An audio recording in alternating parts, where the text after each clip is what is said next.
Welcome to Progressive Short Takes. I'm your host, Joe Firestone.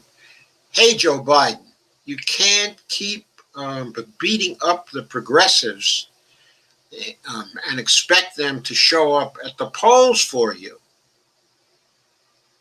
Things don't work that way. They just don't. You're asking for trouble. You're asking to lose. You are. That's all there is to it. Two items appeared today concerning this. The first was a short clip by Crystal Ball and Sagar and Jetty on Rising, and that covered the answer that Joe Biden gave to a question from a local press person who was representing a local Fox News station. And the question was one about, well, some people are concerned about socialism, and they say you're a socialist, and what's about? And Joe Biden answered with, quote, "I beat the socialist. That's how I got elected. That's how I got the nomination. Do I look like a socialist? Look at my career, my whole career. I am not a socialist. Okay?" That's the way he answered. So, of course, Crystal and Sagar took him to task for it. Well, Crystal did anyway. And she pointed out he was trashing Bernie Sanders. He was basically trashing Bernie Sanders, and he was trashing the left. And he may think he can win that way because he can get the Republican votes. But really, it really remains to be seen. It's risky. It's dangerous. It's what the Democrats have been doing since the 1990s. It's what they've been doing since then. And they seem to want to continue to do it. And it doesn't bode well for the progressives. And Crystal also referred to an article by Dave Sirota that takes Biden to task for this. And I want to go through this article here, or that article here, because it's very, very good, and actually more nuanced than the Crystal Sagar treatment is. So let me share the screen and pull that up for you.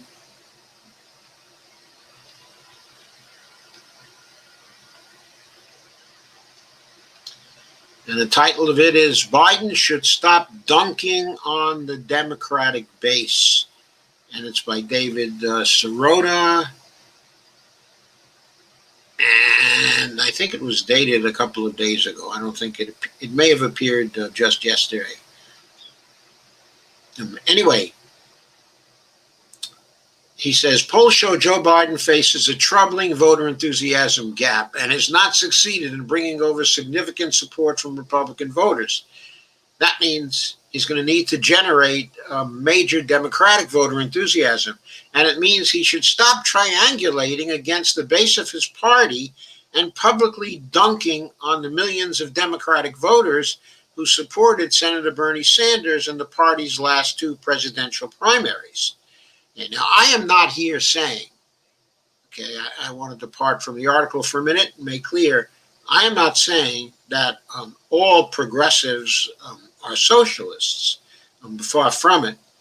But 40% of the country has a favorable impression of socialism, and certainly, of Bernie Sanders, and many progressives are among those 40%, most probably a majority of progressives are among those 40%. And many progressives themselves are democratic socialists. So, so David says,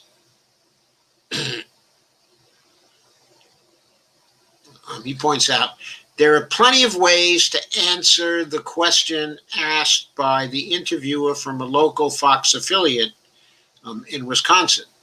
You can reject the arguments over labels. You can pivot to talking about expanding healthcare and fighting the pandemic, two issues that are top concerns to Wisconsin voters, according to the latest Ipsos poll.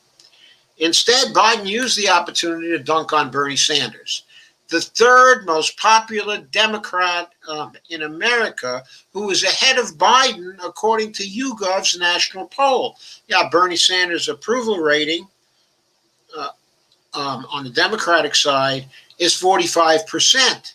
Biden's is only 40%. Okay, the first and second most popular Democrats are Jimmy Carter at 55% and Barack Obama at roughly 55% as well, just a little behind Jimmy Carter. So Bernie, among active Democratic politicians, is the most popular Democrat.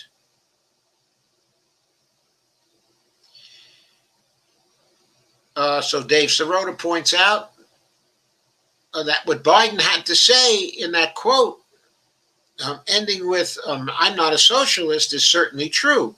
Biden has tried to cut Social Security, supported bank deregulation, and is opposed to Medicare for all. The only part of his record that could be called socialist was his vote to bail out Wall Street executives.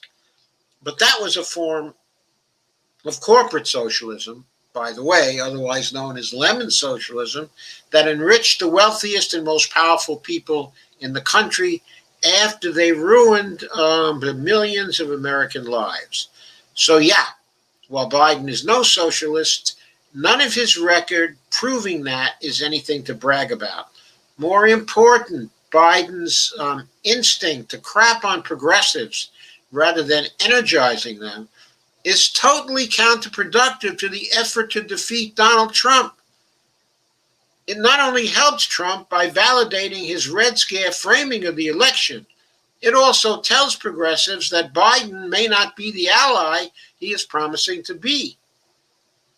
Quote, Bernie Sanders carried my district in the heart of Silicon Valley. He won a district known for our support for entrepreneurship, for markets, and innovation, unquote, said by Representative Ro Khanna, a former co-chair of Sanders' presidential campaign. And quote again, why? We voted for him because you could not have a resilient economy without investing in people's health and education. Bernie's message really was that simple. Our party should not validate Republican talking points by falsely marginalizing Bernie, his supporters, and his agenda. During this pandemic, we should be promoting the principle that healthcare is a human right, which is a message that has drawn millions, unquote. And David Sirota then says, now, sure, Biden did go on to focus the latter part of his response on income inequality and billionaires paying their fair share of taxes. That's good. And if his reflex to crap on the left was a one-off, then fine. Candidates make mistakes or go off script, no biggie. But this is part of a pattern, says David, and it has to end. A few weeks ago, Biden's campaign made headlines echoing Republican talking points about the deficit and insinuating that a Biden administration won't follow through on his budget promises. Biden also told his Wall Street donors that despite his public promises, quote, I'm not proposing any, unquote, legislation to change corporate behavior. That followed his previous promise to his big donors that, quote, nothing would fundamentally change, unquote, for them under a Biden administration. Right now, most of the progressive movement has set aside its deep policy differences with Biden in order to prioritize defeating Trump. There's a whole hashtag not him, us initiative working to mobilize former Sanders supporters behind Biden's campaign. All of that is laudable, as I've written before. It's exactly what needs to happen, and Biden's campaign needs to be helping those efforts help his candidacy. But dunking on Bernie and socialism is dumb politics, says David. That's the problem with comments like the one Biden made today. When he publicly stomps on those initiative and Sanders voters, he's doing the opposite. He's making it more difficult for progressive groups to mobilize the voters he will need in this election. And for what purpose?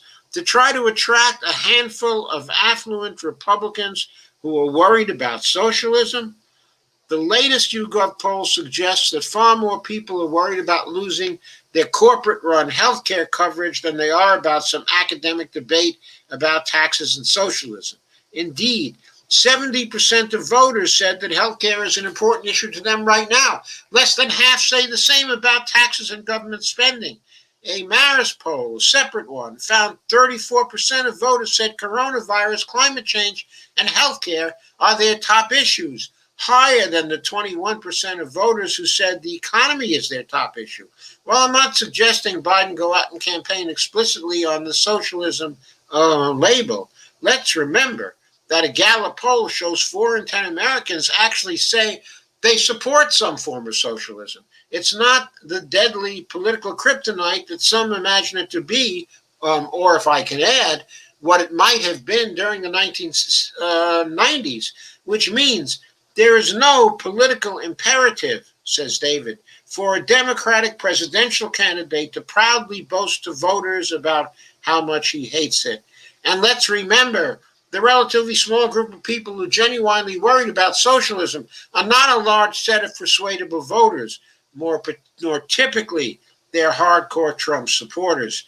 The people who are persuadable are young voters and disillusioned voters who need to be energized and mobilized. Kicking Sanders and progressive voters doesn't help to accomplish that. Exactly right. Exactly right. It helps not at all to accomplish that. It is the wrong thing to do. The wrong thing to do. And that's it. For you can't keep beating up on progressives and expect them to go to the polls for you, Joe. You can't do that. Bye.